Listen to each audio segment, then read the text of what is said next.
I think you can get approval to start feeding solids about like 4 months. I think from 4 to 6 months, we were trying to figure out what to feed. So I don't even think we fed him solid foods to about 6 months, just because that's a big deal, picking out the first thing you're going to give your kid of their life other than milk. Like, that's huge. So I remember, like, we picked bananas, by the way. It was a big deal for 2 months, but we picked bananas. But afterwards, like, the first thing that I thought, why didn't I ever repeat? Because I did CPR stuff when I was like a teenager, because I was a nanny and I did things in my 20s. And I was like, I have not retaken my CPR certifications. I don't know how to rescue anybody. New days of like someone's choking, infant, toddler. Like, I was like, I don't know any of that stuff anymore. And I have a kid and with my kid choking. So all that stuff was like, okay, what I do? I lived in the middle of nowhere and I was told, call the fire department.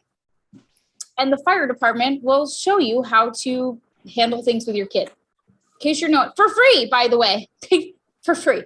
But a lot of times when you live in certain other areas, they do have class. One of the things that I wish I would have known, that's why I was like, childbirth classes, and most of it's full of woo. But classes of your child being alive after how to swaddle, how to feed your baby, how to do bottles properly, all these things of like diapers and like rashes and when to call the doctor. That's like the most important thing you can do. And choking, CPR, when they're not breathing, like all those things, you don't want to think about it, but it's good to have. And it might not just be for you. And baby proofing. How to properly use the baby proofing thing, and not even just like how to set it up, but like in order for your family to keep your house baby proofed, everybody has to still be able to use everything. And I know we all lived together when my sister had her kids. And when my sister baby proofed my house, and I was like a 19-year-old kid who had no idea how any of this stuff worked, it was like Joey Tribbiani when he came home and had to use a hockey stick to open the toilet. And I was like, I can't do this. So like even understanding how to undo the baby proofing so you can open cabinets and toilets. Like there's so much. When you're a first-time parent, the only thing anybody wants to talk to you about is what you're doing in your pregnancy and in your childbirth. And it's like, that's the easy breezy part. Yeah, but newborn and like infant lasts forever practically. That first 4 months. Oof. That first 4 months feels like 4 years. And you literally look like you're coming home from a war when it's over. If you're a normal person, I understand that there's some like social media influencers who I have the genetics to have perfectly good makeup every day. And that's why I'm postpartum 4 minutes and I'm made up. That's not the norm. And it really helps to like, it would be nice to have a class where it's like, it's totally normal if your baby chokes the first couple times that they eat. You are not a bad parent. They are not a broken baby. This is how you handle it. Everything's fine.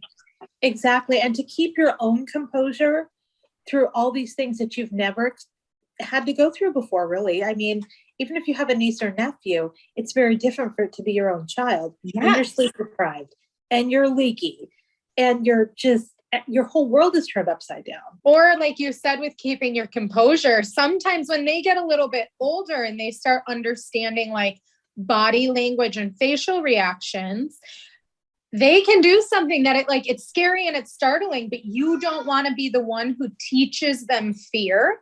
So like even being able to like hold your composure and let your kid react themselves to tripping before you react to them tripping. And that's a lifetime though. You spend your lifetime trying not to react to your kids. I swear to you, because I was like, I'm going to be so good at just being like, no, that's is one of your reaction you're going to get. I can't tell you how many times I've scared just by being like, because I was like, oh no, sorry.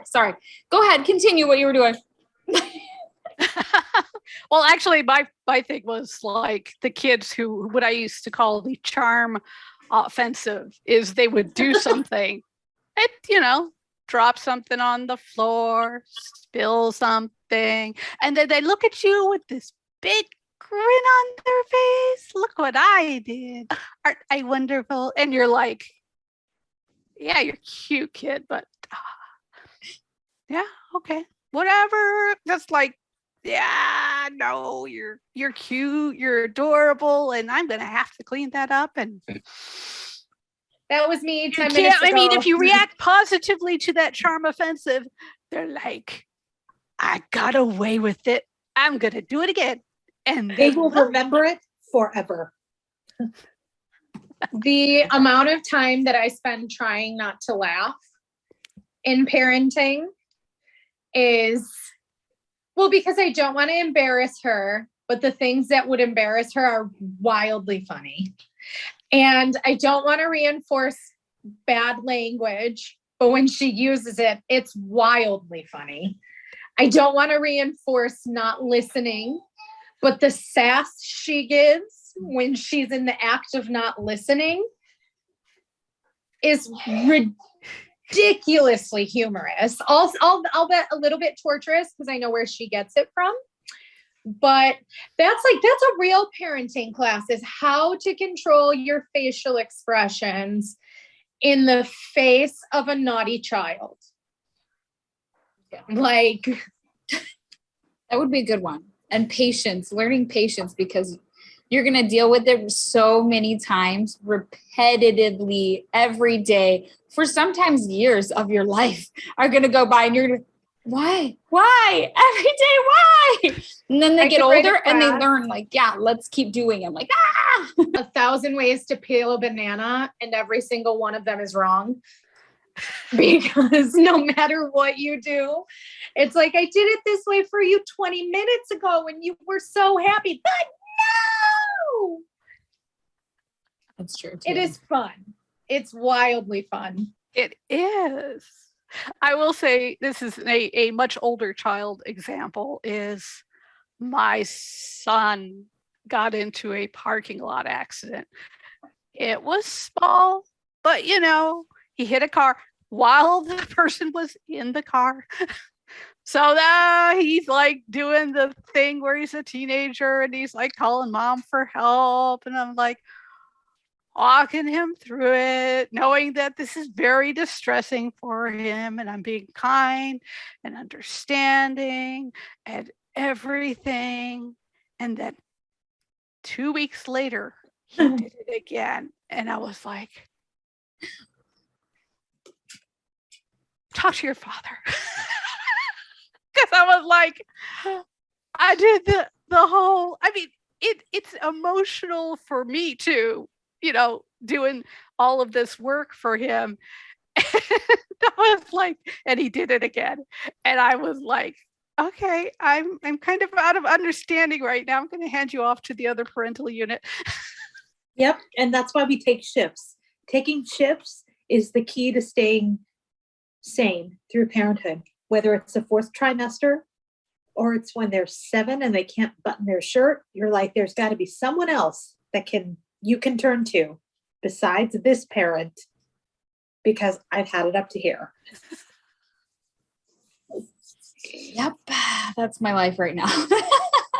Where like I'm becoming that mom that like something's happening, and then I'm like, let's wait till your dad gets home and you can tell him all about it and have this whole conversation, because mommy needs a break. Mommy needs a vacation. I tell him that all the time. Mommy needs a vacation. And when daddy gets home, you guys can have whatever you want to do with it. Let him do it. Because I'm like, oh my gosh. Because he's right at that age where I'm like, wow, he's turning 5 was like a big deal for some reason. I don't know why. Like, I don't know how, but it's like every month when they're so little, they change so much.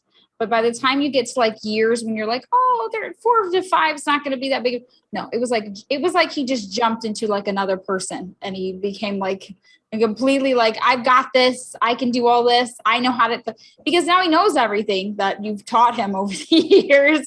And I'm just like, I don't know. So I'm like, all right, your dad will come home and be the calm voice of reason. I'll be like, look, your mom does not like that, or I do not approve, and then we'll go from there. But I'm just like, nope, I need a break. Let your dad deal with that. I just can't. So yeah, it's been fun. That's been our new thing. I'm like, daddy can do it. Like, I'm just gonna disappear.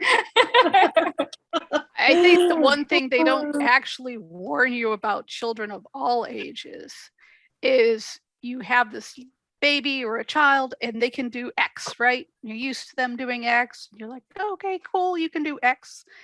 And then suddenly they can do Y. And you're like, whoa, I need to adjust big time. It's kind of like, oh, my baby is standing up. Oh, he's supporting himself. Oh, he's surfing. He's couch cruising and all that stuff. And then he starts walking. And then next thing you know, he's running and you're like, whoa, whoa, whoa, whoa, whoa, whoa, whoa. It's big adjustments. Like I'm pretty sure I had to go through like almost, I don't want to say like I had to go through like a grieving process, but I kind of almost feel like that's what it was like. I had to go through these stages of like, whoa, shock.